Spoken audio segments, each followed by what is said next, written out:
안녕하세요. 슬립토크입니다. 좋아요와 구독, 알림 설정도 잊지 마세요. 그럼 눈을 감고 이야기 속으로 함께 들어가 볼까요? 이 이야기의 모든 저작권은 공식 채널 슬립토크, 슬립토크에 있습니다. 다른 채널에서 게시된 내용은 모두 비공식이며 허위입니다. 눈먼 점쟁이의 마지막 예언. 옛날 옛적 어느 평온한 마을에 사성이라 불리는 젊은이가 살고 있었습니다. 사성은 어려서 부모를 잃어 고아가 되었고 그 때문에 의지할 데 하나 없이 도성 이곳저곳을 떠돌며 살았지요. 돈이 되는 일이라면 무엇이든 열심히 했고 일이 없을 때에는 구걸도 마다하지 않았습니다. 그런데도 그는 힘들어하거나 슬퍼하지 않았습니다. 오히려 자유롭게 떠도는 그 삶을 마음껏 즐기고 있었지요. 사성은 태생이 씩씩하고 당찬데다 언제나 용감했습니다.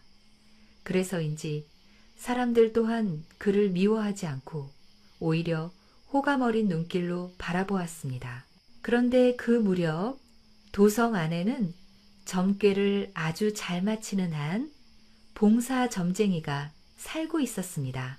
사성은 이곳저곳 일을 하며 돌아다니다 보면 가끔씩 이 점쟁이의 집에도 들르곤 했는데 비록 봉사는 눈이 보이지 않았으나 사성이 하는 말과 행동이 참으로 기특하고 장하다고 여겼습니다. 그러던 어느 날이었습니다. 사성이 또다시 점쟁이의 집 앞을 지나가자 봉사가 그를 불러 세웠습니다. 야, 사성아. 예, 예, 예. 야, 너는 올 때도 그렇고 갈 때도 그렇고 그냥 바람처럼 휙휙 지나가기만 하지 말고 우리 집에 좀 머물다 가거라. 그 말은 사성의 귀에 무척이나 반가운 소리였습니다. 아이고, 그러시면 저는 너무 좋지요. 보세요. 심부름을 많이 시키셔도 제가 뭐든지 하겠습니다. 그래, 그래, 그러면 됐다. 그래서 사성은 봉사 점쟁이 집에서 며칠 있으면서 심부름도 하고 점치러 오는 사람 심부름도 하며 살았습니다. 사성은 게으름 피우지 않고 이 봉사 점쟁이가 시키는 일은 무엇이든 열심히 하였고 이 봉사 점쟁이도 그런 사성을 아들처럼 잘 대해 주었습니다. 그런데 하루는 저녁 때 이 봉사 점쟁이가 잠시 점괘를 한참 보다가 박수를 한번 짝 치고는 사성을 불러 말했습니다. 얘야, 성아, 너 저기 북문 밖을 알지? 예, 그럼요, 알지요. 그래, 거기 가면 죽은 사람들 그곳에 묻고 있지 않니? 예, 그렇지요. 너 오늘 저녁에 꼭 내가 시키는 대로 해라. 예, 예. 아저씨, 알겠습니다. 그런데 이 봉사가 사성에게 하는 말이 오늘 그 북문 밖에 가면 공동묘지가 하나 있는데 그곳에 가면 누가 장사를 지낼 것이야. 그 장사를 다 지내고 사람들이 간 뒤에 그 묘를 파서 안에 있는 시신을 업고 오너라 하였습니다. 그러자 사성은 그 이상한 심부름에 그저 예, 아, 뭐 시키는 대로 하지요 하고 대수롭지 않게 대답했습니다. 그리고 사성은 그날 밤 이 봉사 점쟁이가 시키는 대로 공동묘지에 가서 머리를 숙이고 숨어 있었습니다.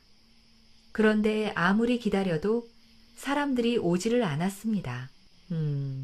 오늘은 사람들이 안 오려나. 사성은 그렇게 생각하며 일어서서 가려고 하는데 그때 마침 사람들 소리가 들려왔습니다. 사성은 급히 다시 몸을 숨겼습니다.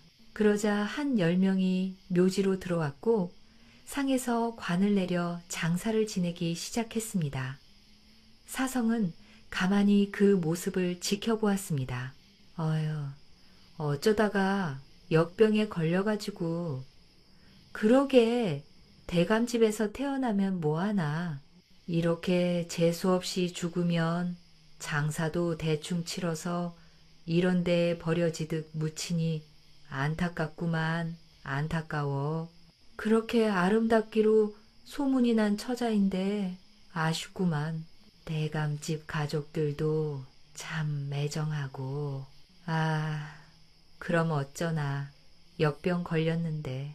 장사를 치르는 사람들 중 몇몇이 수군대는 소리가 들렸습니다.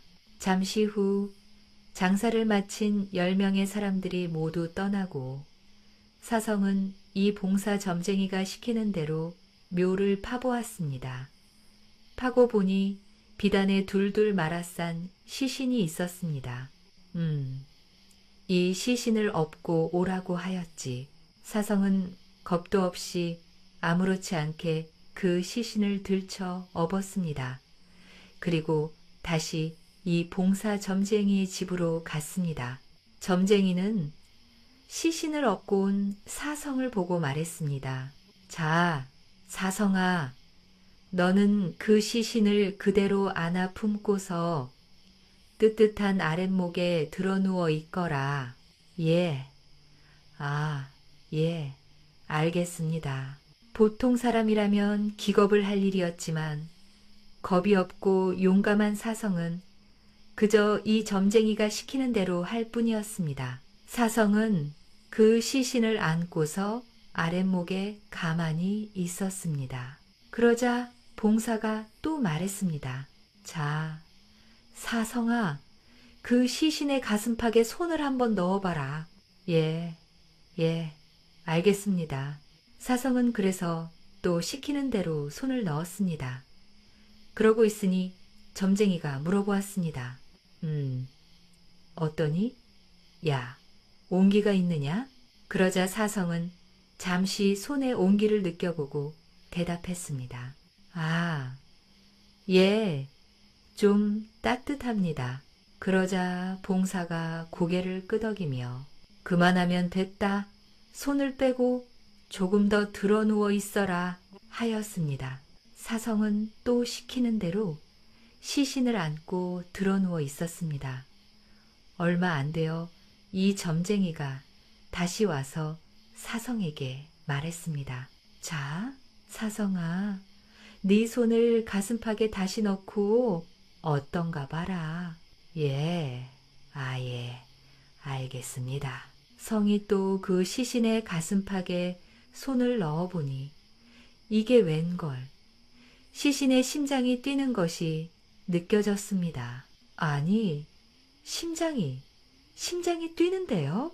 사성이 놀라 말하자 점쟁이가 또 고개를 끄덕이고는 성에게 물을 여다가 이 시신에게 먹이라고 하였습니다.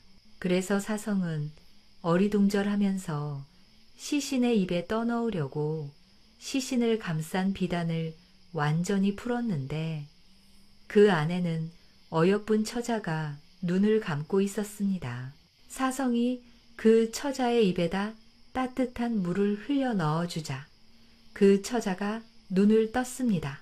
가만 보니 처자가 나이 한 20살 정도의 외모는 참으로 아름다웠으며 또 그 몸을 감싼 비단 안에는 이 처자가 사용하던 것처럼 보이는 옷가지와 물건들이 전부 한데에 넣어져 있었습니다.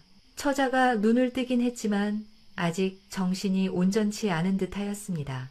점쟁이는 성에게 그 처자를 잘 봐주라고 하였고 사성은 처자가 얼른 회복할 수 있게 정성을 다해 돌봤습니다. 그로부터 며칠 후 드디어 처자가 온전히 정신을 차리고 일어났는데 옆에는 이 처자를 돌보다가 잠깐 잠이 든 사성이 누워 있었습니다. 오지, 분명 병에 걸려 사경을 헤매다가 정신을 놓았는데 내가 죽은 건가 산 건가? 여긴 누구네 집인 거지? 여긴 어디고 이 사람은 누구인 거야? 처자는 너무 당황스러웠습니다. 그러다 갑자기 사성이 몸을 움직이며 일어나려 하길래 처녀는 너무 당황하여 어쩌지를 못하고 그대로 눈을 감고 다시 정신을 잃은 척 하였습니다. 그러면서도 그녀는 너무나 불안했습니다. 어쩌지? 웬 총각이 내 옆에 있는 거야. 날 납치한 건가?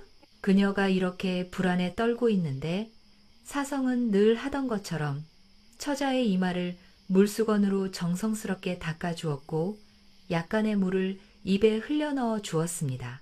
생판 모르는 사람이었지만 그 정성은 정말 지극하게 느껴졌습니다. 그동안 나를 돌봐준 것인가? 내가 이렇게 회복된 게 이 사람 덕분인가? 처자는 사성의 정성어린 돌봄에 감탄하고 있는데 사성이 이번에는 물수건으로 처녀의 얼굴을 닦고 목을 닦고 또 아무렇지 않게 그 몸까지 닦아주고 있었습니다. 이게 무슨 어쩐다 어쩌지. 그녀는 너무도 당황스럽고 부끄러운 상황에 차마 일어나지도 못하고 계속 정신을 놓은 척하고 있었습니다. 그러면서 슬쩍 실눈을 뜨고 사성의 얼굴을 보았는데 사성의 표정은 그 어떤 흑심도 없는 그저 환자를 돌보는 정성스러운 사람의 표정이었습니다. 맞구나. 이 사람이 나를 살렸구나. 그 표정을 보고 처자는 확신을 하였습니다.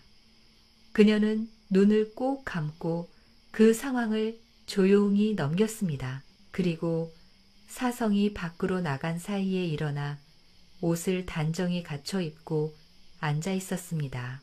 이윽고 정리를 마치고 돌아온 사성은 처녀가 정신을 차리고 앉아 있는 모습을 보고 깜짝 놀랐습니다. 살아났다. 괜찮으시오? 머리는 안 아프오? 성이 다가와 묻자 처녀는 고개를 끄덕였습니다. 네, 덕분에 괜찮습니다. 어떻게 된 거죠? 제가 왜 여기에 있나요? 처녀의 질문에 사성은 있었던 일을 숨김없이 그대로 설명해 주었습니다. 그렇군요. 우리 가족들이 절 그렇게 버린 건가요? 처녀가 낙담한 듯 중얼거렸습니다. 아니세, 아니야. 자네는 역병에 걸렸고 가족들도 어쩔 수 없었을 테지. 버린 것이 아니야. 다들 분명히 자네가 죽은 줄 알았던 걸세. 예, 아이, 누구시죠? 처녀는 갑자기 나타난 봉사를 보고 놀랐습니다. 아, 이분이세요. 바로 낭자가 있던 곳을 저에게 알려주신 저에게는 아버지와 같은 분이십니다. 아, 그분이시군요. 스승님, 고맙습니다. 절 구해주셔서. 그래. 뭐 나도 다 우리 사성이 좋으라고 한 일이니 고마워할 것은 없다네. 아닙니다. 그래도 목숨을 구해주셨는데 정말 감사드립니다. 허허, 그래. 헌데 앞으로 어찌할 생각인가? 봉사는 보이지 않는 눈으로 마치 처녀를 바라보는 듯 물었습니다. 그것이 저는 이미 가족들에게 죽은 사람이고 또 처녀는 그 뒤에 갑자기 얼굴이 붉어져서 말을 잇지 못했습니다. 그러자 점쟁이 봉사가 껄껄 웃으며 말했습니다. 그리고 이 속살을 보인 사내가 옆에 있으니 그 사내와 함께 살겠다 이건가? 아, 아니, 그게 그러니까 자신의 속마음을 그대로 말하는 이 신통한 봉사 점쟁이의 말에 처녀는 얼굴이 더더욱 붉어졌습니다. 덩달아 옆에서 듣고 있던 사내의 얼굴도 붉어졌습니다. 좋아. 두 사람 함께 살게나. 혼인도 하고 말이야. 좋구만 좋아. 좋을 때야. 나도 그럴 때가 있었지. 봉사는 싱글벙글 웃으며 자신의 방으로 들어갔습니다. 남은 두 사람은 여전히 얼굴을 붉힌 채 서로의 얼굴도 바라보지 못하고 있었습니다. 잠시 후 사성이 용기를 내어 물었습니다. 촉, 그러고 보니 낭자의 이름도 모르는구려. 아, 네. 저는 선하고 해요. 아, 그렇소. 나는 그 사성이라 합니다.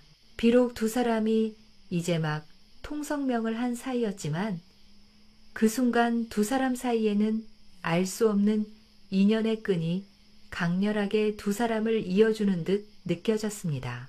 나는 그 별 볼 일 없는 사람입니다. 지금도 저 봉사 아재 덕에 이렇게 먹고 살고 있고 괜찮아요. 제가 지니고 있던 폐물들이며 비단이며 내다 팔면 우리 둘이 먹고 사는 데에는 지장이 없을 거예요. 어머, 내가 뭔 소리를 하는 거지. 아, 아, 정말이요? 정말 나와 함께 혼인하여 살아갈 수 있겠소? 아니지. 나와 혼인을 해주시오. 내가 뭐든 열심히 하는 것은 자신 있소이다. 내 열심히 좋은 남편이 될 것이요. 네, 저도 좋은 아내가 되겠습니다. 두 사람은 서로의 손을 맞잡고 다시 한번 서로 좋은 부부가 되기를 약속하였습니다. 그리하여 다음 날 두 사람은 간단하게 혼례를 올렸고 함께 살아가게 되었습니다. 혼인한 날, 사성이 선화에게 말했습니다. 그래도 부모님을 찾아뵙고 인사를 드려야 하지 않겠습니까? 그러자 선화는 고개를 저었습니다. 모르겠습니다. 갑자기 죽었다는 딸이 살아 돌아와서는 혼인까지 해서 나타나면 어찌하실지. 어두운 표정의 선화의 어깨를 감싸며 사성이 말했습니다. 그래요. 그럼 천천히 생각합시다. 내가 늘 곁에서 함께하겠소. 고마워요. 내가 고맙소. 나 같은 사람이랑 혼인해줘서. 그렇게 두 사람은 아름답게 혼인 첫날 밤을 보냈습니다. 그리고 다음 날 선아는 자신이 묻힐 때 간직하고 있던 폐물을 내놓았고 사성은 그 폐물을 시장에 나가 내놓고 팔기 시작했습니다. 그런데 그 폐물을 아무도 사는 사람이 없었습니다. 며칠째 허탕을 치니 사성은 난감했습니다. 이걸 어쩐다. 오늘도 왜 아무도 사는 사람이 없구만. 에이, 가야겠군. 해가 지게 생겼으니 사성이 폐물들을 다시 챙겨서 돌아가려 하는데 어떤 처자가 한 명 다가와서는 사성이 내놓은 폐물을 보더니만 이리 들고 보고 저리 들고 보고 자꾸 들고 보았습니다. 좋은 물건이요. 가격 잘 쳐줄 테니까 사보시오. 사성의 말에 이 처자는 고개를 한참 갸우뚱하다가 그 중에 가락지 하나를 사서 갔습니다. 좋아, 좋아. 그래도 오늘은 하나 팔았구나. 이걸로 맛있는 거 사서 우리 부인하고 아재합이 만나게 먹어야겠구나. 사성은 폐물을 판 돈을 만지작거리며 음식을 사기 위해 장터 이곳저곳을 다녔습니다. 한편 성에게 폐물을 산 처녀는 황급히 발걸음을 옮겨 큰 기와집으로 들어갔습니다. 그 기와집은 바로 선아가 살던 집이었습니다. 그리고 폐물을 사간 처녀는 그 집의 여종이었습니다. 여종은 곧장 소리를 쳐댔습니다. 아마님, 대감마님, 이것을 좀 보십시오. 여종이 소리치자 방에서 대감 부부가 나왔습니다. 뭔데 소란이냐? 무슨 일이 있느냐? 대감마님, 이걸 보세요. 아씨의 폐물. 아씨의 폐물이 장터에 나와 있었습니다. 뭐라고? 대감 부부는 여종이 가져온 폐물을 살펴보았습니다. 이럴 수가. 이 가락지는 제가 직접 장인에게 의뢰해 만들게 한 하나밖에 없는 우리 선화의 가락지가 맞습니다. 아니, 이게 어찌 장터에. 분명히 선화가 죽었을 때 그 시신과 함께 묻어준 것이 아닌가요? 대감 부인이 놀라며 말했고 대감은 인상을 찌푸리며 여종에게 물었습니다. 네가 이것을 장터에서 사온 게냐? 누가 이것을 팔고 있더냐? 그러자 여종은 자신이 장터에서 그 가락지를 사오게 된 경위를 설명하였습니다. 이런 몹쓸 놈, 그놈이 분명 우리 딸아이의 무덤을 파내서 물건들을 훔친 게로구나. 대감은 화를 내며 하인들을 시켜서 물건을 파는 사람을 잡아오라고 명을 내렸습니다. 대감 집에 수많은 하인들이 여종에게 사성의 인상착의를 듣고 집을 나섰습니다. 그때 사성은 장터에서 음식을 보고 있는 중이었습니다. 오늘은 생선을 사가야겠구만. 여기 고등어 한 마리 주시오. 예. 싱싱한 고등어 한 마리 드지요. 상인에게 고등어를 넘겨받은 사성은 돈을 치르고 집으로 발길을 돌리려는데 그 순간 사성의 주변으로 대감집 하인들이 둘러쌌습니다. 이놈이 맞지? 맞아. 딱 이놈이네. 내 놈, 우리랑 같이 가자. 응? 아, 무슨 소리야. 어딜 가자는 건가? 잔말 말고 가자니까 이 도둑놈아. 하인들은 다짜고짜 사성에게 매질을 하고는 그대로 사성을 묶어서 집으로 끌고 갔습니다. 대감, 이놈입니다. 이놈이 바로 아씨의 폐물을 판 그놈입니다. 사성의 얼굴을 본 여종도 맞장구를 쳤습니다. 맞습니다요, 대감.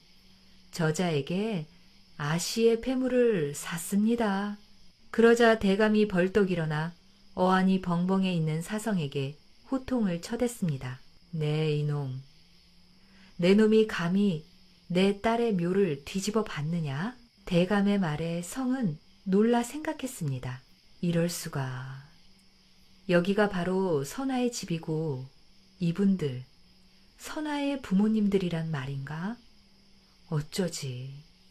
우리 선아는 아직 부모님에게 이야기를 할 준비가 되지 않았는데 성은 선아 걱정에 제대로 대답을 하지 못하고 있었습니다. 이놈, 왜 대답을 못하느냐? 헛냐? 내 놈이 할 말이 없겠지. 못 들었느냐? 저놈을 매우 쳐라! 하인들이 사성을 마구 때려댔습니다.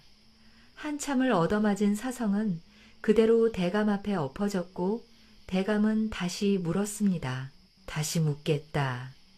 내 놈이 내 딸의 묘를 파고 폐물을 가져간 것이 맞느냐? 대감의 질문에 사성은 생각했습니다. 그래, 내가 이야기해서는 안 된다. 선화가 준비가 되었을 때 스스로 이야기하게 해주어야 한다. 사성은 그리고는 대답했습니다. 맞습니다. 뭐라? 맞다네. 이놈, 이런 고얀 놈 같으니 아무리 역병에 걸려서 제대로 묘를 쓰지 못하고 공동묘지에 묻었기로서니 어찌 이놈은 할 짓이 없어서 남의 묘를 파서 물건을 팔아먹느냐. 내 놈이 그러고도 사람이냐? 여봐라. 저놈을 매우 쳐라. 예, 대감은 사성의 말을 듣고 몹시 노하여 하인들을 시켜서 또 매질을 시작했습니다. 사성은 한참을 매질당하고 그대로 마당에 쓰러져서 기절했습니다. 이놈을 당장 창고에 가둬라. 내일 날이 밝으면 분풀이를 더하고 관하로 넘겨야겠다. 예, 알겠습니다요. 하인들은 사성을 그대로 창고에 가두어 버렸습니다. 그리고 이놈 집으로 가서 다른 선화의 폐물도 걷어오도록 해라. 다시 우리 선화묘에 넣어줘야 한다. 하인들은 대감의 명을 받아 사성의 집으로 찾아갔습니다. 그리고 곧 하인들이 돌아왔는데 대감 부부는 자신들의 눈을 믿을 수가 없었습니다. 눈앞에 역병으로 죽어서 제대로 장도 치러주지 못한 금지 오겹이 살아서 서 있었기 때문입니다. 이게 무슨 일이냐? 선화야, 너 선화가 맞느냐? 대감 부인이 딸 선화에게 다가가 얼굴을 매만지며 물었습니다. 네, 어머니, 맞습니다. 딸이 살아 있었답니다. 이럴 수가, 이게 무슨, 아, 이게 도대체 어찌된 일이냐? 대감이 하인들에게 묻자 하인 하나가 대답했습니다. 아, 그것이. 저희도 깜짝 놀랐습니다. 저희가 그 성이란 놈의 집에 갔더니 아씨가 떡하니 살아서 계시는 게 아닙니까? 저희들이 찾아온 이유를 듣고 이렇게 함께 오시는 것입니다. 아버지, 제 남편을 잡아가 두셨다고요? 풀어주세요. 저의 생명의 은인이기도 합니다. 뭐라? 그놈이. 뭐? 남편? 아니, 선아야. 그게 무슨 소리냐? 대감과 대감 부인은 믿기지 않는다는 듯 선아에게 물었습니다. 선아는 그동안 있었던 일을 차분하게 부모님에게 설명했습니다. 대감과 대감 부인은 선아의 말을 듣고 그대로 자리에 주저앉아 버렸습니다. 그게 무슨, 네가 살아있었고 우리가 그런 너를 죽었다 생각한 것이란 말이냐? 정녕 우리가 살아있는 너를 묻어버린 게냐? 이럴 수가. 딸아, 미안하구나. 정말 미안하구나. 아닙니다, 어머니, 아버지. 당시에는 역병이 너무 심해서 어쩔 수 없었잖아요. 저도 잘 알고 있습니다.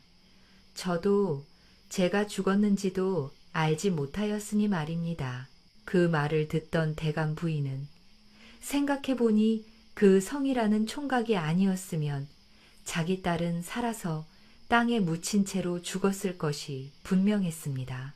아이고, 대감, 우리가 무슨 짓을, 우리 딸을 구해준 은인에게 우리가 무슨 짓을 한 겁니까? 아니, 그렇구나. 그래, 못들 하느냐? 어서 그 사성이란 자를, 아니, 내 사위를 창고에서 데리고 나오거라. 요롱항고 놀이산, 놀이산, 놀이산, 놀이산, 놀이산, 놀이산, 놀이산. 잠시 후 하인들이 사성을 창고에서 데리고 나왔습니다. 서방님, 이게 무슨, 어찌 이런 일이 되신 겁니까? 말씀을 하셨어야죠. 대감 또한 매우 미안해하며 한편으로는 의아한 듯 물었습니다. 이복에 어째서 이야기를 하지 않은 게가? 어째서 폐물을 훔쳤다고 거짓으로 말한 게야? 그러자 성이 대답했습니다. 그것이 아직 부인이 사실을 밝힐 준비가 되지 않은 듯해서 제 입으로 말을 할 수가 없었습니다. 사성의 말에 선아는 눈물을 흘리며 사성을 안아주었습니다. 왜 그러셨어요? 말을 하셨어야죠. 제가 준비가 되는 것이 뭐가 중요합니까? 아니요, 부인. 부인의 뜻이 제일 중요하오. 이럴 수가. 우리 딸이 참으로 속 깊은 사람을 남편으로 만났네요. 대감, 그렇소이다. 참, 그제서야 대감과 대감 부인은 사성의 깊은 속내를 이해하고 크게 감탄하였으며 한편으로는 더없이 미안함과 고마움을 느꼈습니다. 고운주, 그리하여 대감과 대감 부인은 사성을 정식으로 사위로 삼았습니다. 그리고 딸이 살아 돌아온 기쁨에 큰 잔치를 벌였으며 얼마 후에는 사성과 선아의 혼인식을 성대하게 다시 올려주었습니다. 사성은 이 모든 일이 점쟁이 봉사가 시키는 대로 한 덕인지라 곧장 점쟁이 봉사의 집으로 찾아갔었습니다. 그런데 이 점쟁이 봉사는 어디로 갔는지 보이지 않았고 그 뒤로는 만날 수가 없었습니다. 사성은 아쉬웠지만 언젠가는 인연이 되면 또 만나겠지 생각하고 집으로 돌아와 선아와 알콩달콩 잘 살아갔습니다. 대감은 속 깊고 활기차며 늘 뭐든지 열심히 하는 사성을 아주 기특해하고 아들처럼 생각하며 좋아하였습니다. 헌데 이 대감에게 딸 선아 말고도 그 아래로 아들 삼형제가 있었습니다. 이들 아들 삼형제는 참하게 생긴 것과는 달리 개차반 인성의 아버지의 지위를 믿고 온갖 악질을 하고 다니는 못난 사람들이었습니다. 그래서 대감은 이런 아들들을 못마땅하게 생각하던 터에 믿음직스러운 사위가 들어오니 천군 만마를 얻은 듯 좋아하는 것이었습니다. 하지만 반대로 이 아들 삼형제의 입장에서는 어디서 굴러먹던 놈인지 알 수도 없는 사성을 매형으로 섬기려니 어이도 없고 화도 나고 하였으며 심지어는 그 매형이 자신들의 아버지의 총애를 받으니 그 미움이 날이 갈수록 커져만 갔습니다. 아, 형님들, 저놈을 언제까지 매형 하면서 모셔야 하는 겁니까? 아이, 누이도 아무리 그래도 그렇지 어서 저런 거렁뱅이 같은 놈을 데려와 가지고 아이, 그때 그냥 죽어서 사라져 줬으면 딱 좋았을 것을. 야야, 막내야, 조용히 해라. 안 그래도 이 형님들이 생각 중이다. 그래, 내가 이번에 아주 좋은 수를 생각해 왔어. 걱정하지 말거라. 삼형제는 함께 대화를 나누며 음흉하게 웃어댔습니다. 그리고 다음 날 삼형제는 매형인 사성에게 와서 말했습니다. 매형, 우리 삼형제가 매형과 누이를 위해 아주 좋은 집을 마련해 놨습니다. 그것도 위치가 어디냐 하면 아주 명당으로 소문난 자리이지요. 그곳에 가면 그 집안이 대대 손손 잘 된다고 하더이다. 우리 삼형제가 돈을 모아 그 집을 사두었으니 누이와 함께 그 집으로 이사를 하시지요. 이제 따로 살 때도 되지 않으셨습니까? 명제 중 첫째가 와서 말하자 사성이 몹시 고마워하며 대답했습니다. 아이고, 고맙구먼. 우리 처남이 이렇게 마음을 써주니 이를 어찌 갚아야 할지 나중에 내가 잘 되면 꼭 2배, 3배로 갚아줄 것이야. 사성은 삼형제의 의도를 의심하지 않고 몹시 좋아했습니다. 사성은 즉시 선화에게 가서 이 사실을 말했습니다. 그러자 선화는 고개를 갸우뚱했습니다. 제 동생들이 정말 그랬다고요? 그놈들이 웬일이지? 그럴 놈들이 아닌데 이상합니다. 부인, 그래도 모처럼 처남이 우리를 생각해 주는 것인데 너무 의심하지 마시오. 우리 그 집으로 이사 갑시다. 네, 그래요. 선화는 아무래도 이상했지만 남편 사성의 말을 따르기로 하였습니다. 그리하여 사성과 선화는 처남 삼형제가 마련해준 크고 좋은 집으로 이삿길에 올랐습니다. 그런데 그런 두 사람의 앞을 누더기 옷을 입고 지팡이를 짚은 노인이 가로막았습니다. 그리고 사성은 그 노인을 보고 벌떡 일어섰습니다. 아니, 아재. 그 노인은 그토록 보고 싶었던 점쟁이 봉사였습니다. 성아, 잘 있었느냐?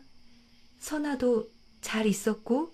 선아도 그제서야 그 사람이 점쟁이 봉사임을 알아보고 가마에서 내려 반가워하였습니다. 아니, 어디에 가셨었는데요, 아재? 아이, 노인네. 뭐 볼 게 있다고 찾나 찾기는.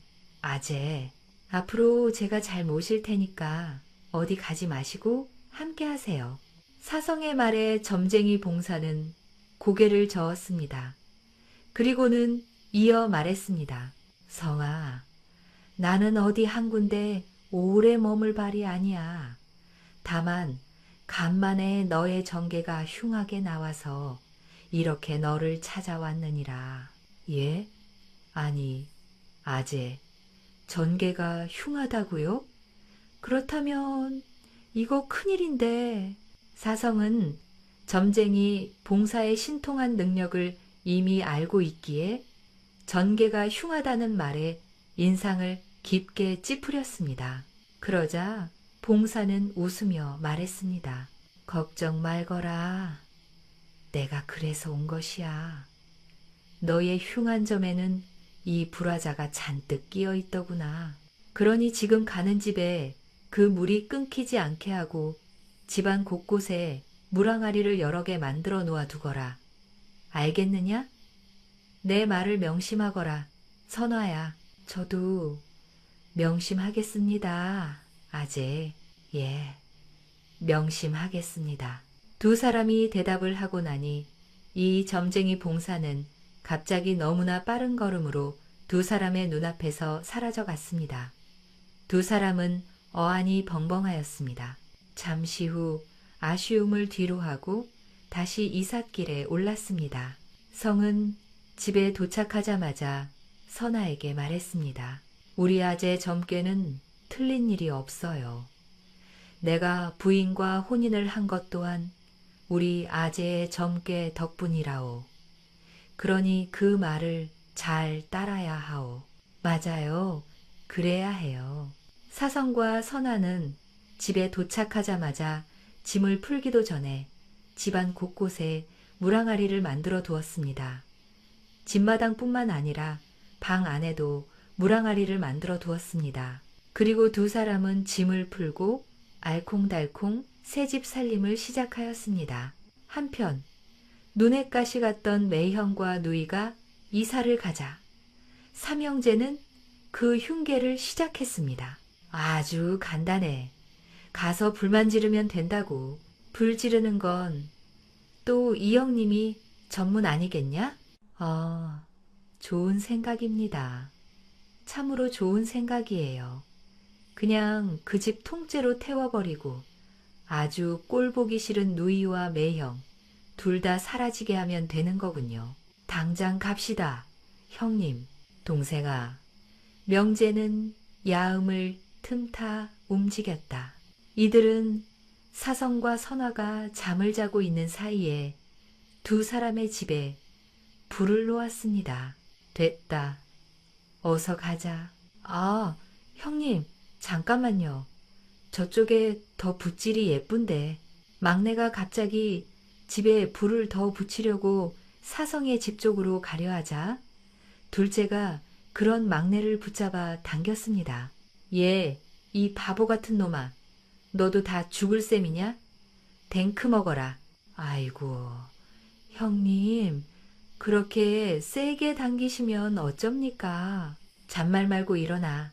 어서 따라오거라 이놈아. 그들은 그렇게 불을 질러놓고 사성의 집에서 빠져나왔습니다.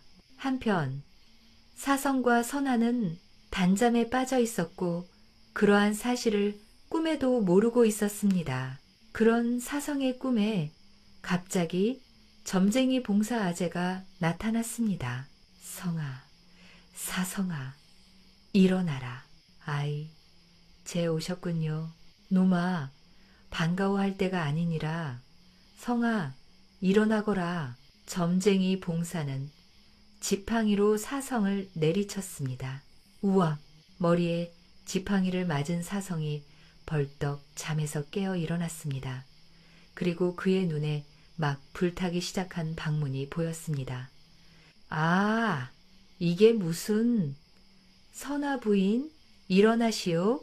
사성은 선아를 깨웠고 선아도 일어나서 불이 난 것을 보고 몹시 놀랐습니다. 서방님, 어서요, 어서. 저 물항아리를... 마침 두 사람은 방에도 물항아리를 2개나 가져다 두었기에 사성은 물항아리를 들어 불타고 있는 문에다가 뿌려서 불을 껐습니다. 어서 나갑시다. 사성은 남은 물항아리를 하나 들고 선아와 함께 방을 빠져나왔습니다. 이미 집에는 불길이 잔뜩 치솟은 상태였습니다. 다행히 사성과 선아는 미리 준비해둔 물항아리들을 뿌리며 가는 길에 불길을 잠재우고 몸을 피해서 집 밖으로 무사히 빠져나올 수 있었습니다. 선화, 괜찮소? 다치는 곳은 없소? 예, 무사해요.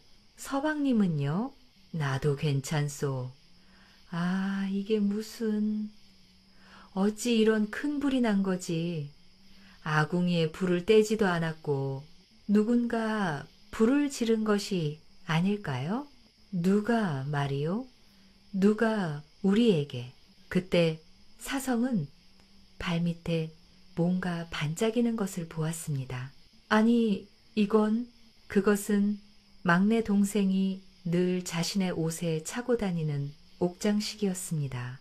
이건 막내 옥장식인데 어찌 이게? 아, 그 막내 첫남 옥장식 말이요? 그 늘 차고 다니는. 오, 맞네. 이것들이 설마 불을 지른 것이 누구인지 알겠네요. 그놈들이 우리를 왜 이 집으로 이사 오게 했는지도 알겠어요. 선화는 사성과 함께 그 길로 바로 원래 살던 친정집으로 향했습니다. 오밤중에 갑자기 선화와 사성이 집에 오자 대감과 대감 부인은 놀라서 밖으로 나왔습니다. 아니 딸아, 사위, 애비와 애미가 보고 싶었던 게냐? 어찌 이사 간 날 이렇게 오밤중에 찾아온 게냐? 선화는 대답도 안 하고 두리번거리면서 남동생들을 찾았습니다. 그리고 잠시 후 방에서 첫째와 둘째가 나와서는 살아서 집에 찾아온 누이와 매형을 보고 화들짝 놀랐습니다. 그리고 이어서 막내가 나와서는 누이의 매서운 눈초리를 보고 뒤로 낮아빠지며 외쳤습니다. 어이, 어찌 살아있는 거야, 이놈아. 첫째가 황급히 막내의 입을 막았습니다. 하지만 선화는 그런 동생들에게 다가가서 말했습니다. 이놈들, 어찌 이놈들이 피부치 나와 너희들을 아끼는 매형에게 이런 짓을 할 수 있느냐? 선화의 말에 대감 부인이 무슨 영문인지 몰라 하며 물었습니다. 그게 무슨 말이냐, 딸아? 아버님, 이 동생들 아니지, 동생이라고 하기도 무섭습니다. 여기 이놈들이 저희들이 자고 있는 집에 불을 질렀습니다. 뭐라고? 그게 무슨 소리냐? 아니, 두님, 그게 무슨 소리입니까? 저희들이 어째서 그런 짓을 해요? 저희들이 그 집도 누이랑 매형 잘 살라고 마련해 드린 것 아닙니까? 그 무슨 말도 안 되는 소리를 하시는 거예요. 첫째가 뻔뻔하게 발뺌하였습니다. 그러자 선화가 물었습니다. 그래? 헌데 너희들 어째서 코밑이 시커멓느냐? 밤중에 불장난이라도 한 게냐? 사형제는 순간 당황하여 자신들의 코밑을 쓱 문질러 보았습니다. 그리고 손가락에 묻어나온 시커먼 때를 보고 어쩔 줄 몰라 하였습니다. 호호, 아이, 시커먼네. 뭐야.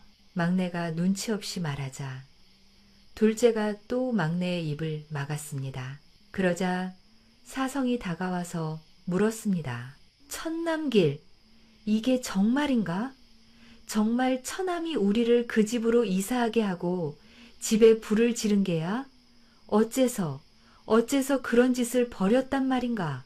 그러자 막내가 벌떡 일어나 외쳤습니다. 아, 억울합니다. 아버지, 어머니, 억울해요. 쥐들은 오늘 그 집 근처에도 가본 적이 없어요. 그래, 딸아. 사위, 진정하오. 그 설마하니 가족에게 그런 짓을 했겠느냐? 막내도 저리 억울해하니 진정하고 내가 내일 사람을 시켜서 누가 그런 것인지 진상을 알아보도록 하마. 그러자 선화가 어이가 없다는 표정으로 막내를 한번 보고는 아버지를 향해 서서 말했습니다. 아버지, 진상을 알아볼 것도 없답니다. 이걸 보세요. 선화의 손에 있는 것은 바로 막내의 옥장식이었습니다. 순간 막내가 당황하며 자신의 옷을 더듬고 말했습니다. 저게 왜 저기 있지? 그러자 대감도 이상함을 느끼고 벌떡 일어나서 막내에게 추궁하기 시작했습니다. 막내야, 어찌 된 일이냐? 저 옥장식은 내가 너의 생일에 특별히 마련해 준 것이 아니더냐? 어째서 저게 내 누이 손에 있는 게야? 아, 그러니까요. 아까 잠시 맞다 맞아. 누이와 우리 매형이 새 집으로 가셨으니 잘 있나 살펴보러 갔다가 떨어뜨린 게 분명합니다. 맞아요, 맞아. 뭐라 이놈, 어디 거짓말을 하느냐. 아까는 내 입으로 누이의 집 근처에도 가본 적이 없다고 하지 않았느냐. 첫째와 둘째도 바른대로 고하거라. 너희들 코 밑에 묻어있는 시커먼 때는 무엇이냐. 더 이상은 선화와 사성이 나설 일도 없었습니다. 대감과 대감 부인은 세 형제를 추궁하여 결국 그들의 자백을 받아냈습니다. 비록 아들들이 해서는 안 될 짓을 저질렀으나 대감은 그 아들들을 모두 집에서 내쫓아버렸고 사성과 선화를 다시 집으로 들였습니다. 그렇게 사성과 선화는 점쟁이 봉사 제 점괘 덕분에 목숨을 구할 수 있었고 두 사람에게 못된 짓을 하려던 사형제를 멀리 내쫓아버릴 수 있었습니다. 그 뒤로는 사성과 선화는 별탈 없이 잘 살아갔습니다. 화재 사건이 있었던 뒤로 점쟁이 봉사와는 아쉽지만 다시는 만날 수 없었다고 합니다. 하지만 사성은 늘 마음속으로 아버지 같은 점쟁이 봉사를 그리워하며 그가 자신을 늘 지켜주고 있다고 생각하였습니다. 사성은 얼마 후부터 선화의 권유로 공부도 시작하였습니다. 뭐든지 열심히 하는 사성은 비록 글재주가 뛰어나지는 못해 오래 걸렸으나 끊임없는 노력과 선화의 내조의 결실을 보아 과거에 급제하는 대성과를 이루어냈습니다. 그리하여 사성은 훗날에는 개국공신의 자리에까지 올라 자신의 가문과 선화의 가문을 빛내고 선화와 아들딸 낳고 오래오래 잘 살아갔다고 합니다. 사성의 이야기는 고된 삶 속에서도 선함을 잃지 않은 한 인간의 진심이 어떤 기적을 만들어내는지를 보여주는 감동적인 서사입니다. 고아로 자라며 누구보다 외롭게 살아왔지만 그는 눈먼 점쟁이를 친부처럼 모시며 감사와 충의를 잊지 않았습니다. 특히 죽음의 문턱에서 잘못 묻힌 선화를 구해내는 장면은 사성이 가진 용기와 인간애가 얼마나 깊은지 일깨워줍니다. 반면 선화의 집안처럼 진실을 보려 하지 않고 탐욕과 오만으로 남을 함부로 판단하는 태도는 끝내 스스로 화를 부르는 어리석음임을 이야기 속은 분명히 드러냅니다. 사성은 억울한 누명과 폭행 속에서도 분노로 대응하지 않고 오직 아내의 명예와 사랑을 지키기 위해 묵묵히 참고 견디어냈지요. 그리고 마지막까지 자신을 보호한 스승의 예언 덕분에 죽음의 위기를 피하며 결국 성실함과 곧은 마음으로 높은 자리에까지 오르게 됩니다. 이 이야기는 선한 마음과 성실한 삶은 반드시 그 보답을 받고 악의와 욕심은 결국 자신에게 되돌아온다는 오래된 진리를 다시금 일깨워주며 우리 또한 어떤 어려움 속에서도 바른 길을 선택해야 한다는 조용한 울림을 남깁니다.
you.